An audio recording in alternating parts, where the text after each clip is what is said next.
Bonsoir, c'est Catherine pour Uitanu et je vous souhaite Shabbat Shalom. Alors ce soir, j'avais à cœur de mettre le talit. Vous savez, j'avais fait une fois un partage sur le fait d'enlever le talit pour être découvert devant l'Éternel, mais il y a aussi un temps pour mettre le talit et pour se couvrir devant l'Éternel. Pas exactement, mais c'est se couvrir, c'est se mettre à l'abri du Très-Haut. C'est ça la symbolique. L'enlever, c'est manifester sa présence en nous. Le mettre, c'est dire, Seigneur, j'entre dans ta présence, j'entre dans le lieu très saint, je me cache en toi pour que là, dans le secret de la chambre haute, dans le secret du lieu très saint, l'image est très intéressante de connecter la chambre haute au lieu très saint. Vous voyez, que dans cette intimité-là, tu viennes me rencontrer, te révéler à moi. Amen. Eh bien, entrons dans ce Shabbat. Je nous propose d'entrer dans ce Shabbat sous dans la dimension de l'intimité.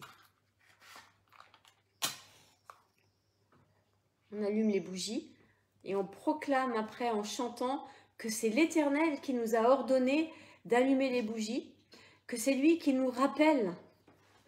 Et Yeshua le dit dans l'Évangile, vous êtes la lumière du monde. Nous sommes la lumière du monde.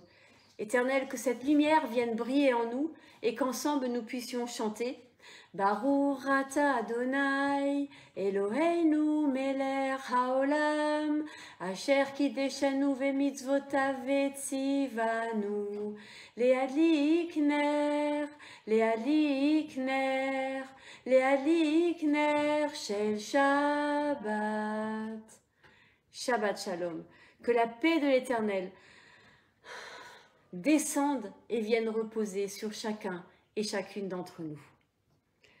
Seigneur, nous voulons entrer dans ce temps de Shabbat en élevant la coupe, en élevant ton sang au-dessus de linteau. Vous savez, voilà, c'est comme si le sang de Yeshua était là. Si je suis la porte, alors c'est Yeshua la porte, hein, mais jouons avec cette image de la porte. Les linteaux, c'est mes épaules, c'est ce qui pèse sur mes épaules. C'est aussi ce qui me limite. Voilà, le cadre que le Seigneur me donne. Et là, mes pensées. Vous voyez, mes pensées et mon action.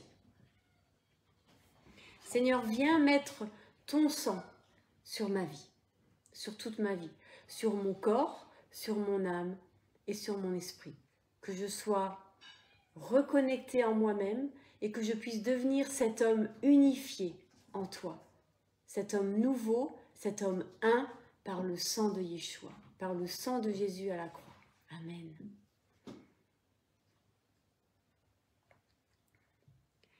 Vous savez, le Seigneur aime jouer avec les idées. Alors à la fois, la coupe nous unit et le pain nous déchire. Vous voyez, parce que c'est le pain que l'on rompt.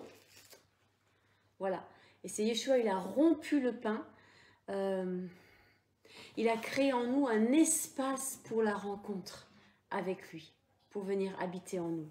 Et quand on mange ce pain, c'est Seigneur que cet espace devienne de plus en plus un lieu où tu peux habiter, un lieu qui soit digne de toi, qui soit purifié.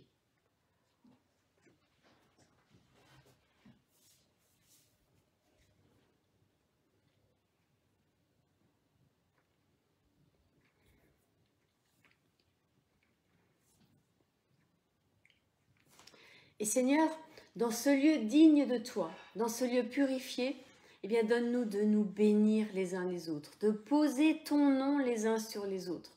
Donne-nous de poser notre regard, de poser un regard différent, de poser ton regard, et que notre regard soit transformé par toi, et que nous puissions te voir et t'accueillir dans l'autre, différent, toujours différent. Seigneur, donne-nous d'entrer dans cette dimension de ta présence, qui est tellement remplie de toutes les couleurs de l'arc-en-ciel, qui est tellement remplie de ta joie et de ton amour, qui est tellement remplie de ta paix. Shabbat Shalom, que ce Shabbat soit rempli de paix et que l'Éternel vous bénisse. Seigneur, je te prie que tu poses ton nom sur tous ceux et toutes celles qui ce soir s'arrêtent, qui ce soir élèvent ton nom dans leur vie et dans le monde. Seigneur, ce week-end commence et tout au long de ce week-end, de demain, dimanche, tous tes enfants, à un moment ou une autre, d'une manière ou d'une autre, vont élever ton nom et se tourner vers toi. Seigneur, remplis-nous de ta présence, corps, âme et esprit.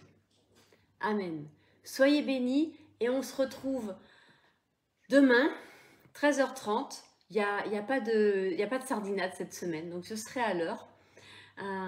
Et puis après à 20h, donc 13h30 pour l'enseignement, 20h pour sortir de Shabbat.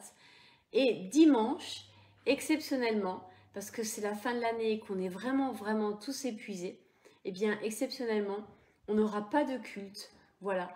Et parce qu'on croit aussi que l'Éternel en donne autant à ses bien-aimés pendant qu'ils dorment. Se reposer, ça veut aussi dire, pendant qu'ils dorment, ça veut aussi dire se reposer.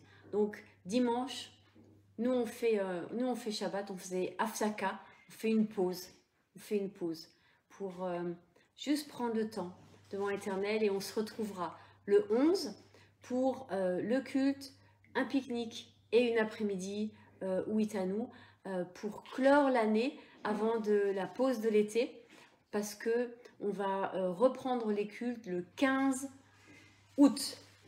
Le 15 août, les cultes reprennent. Donc il y a pas culte dimanche prochain, culte le 11 juillet et après les cultes reprennent le 15 août. Voilà.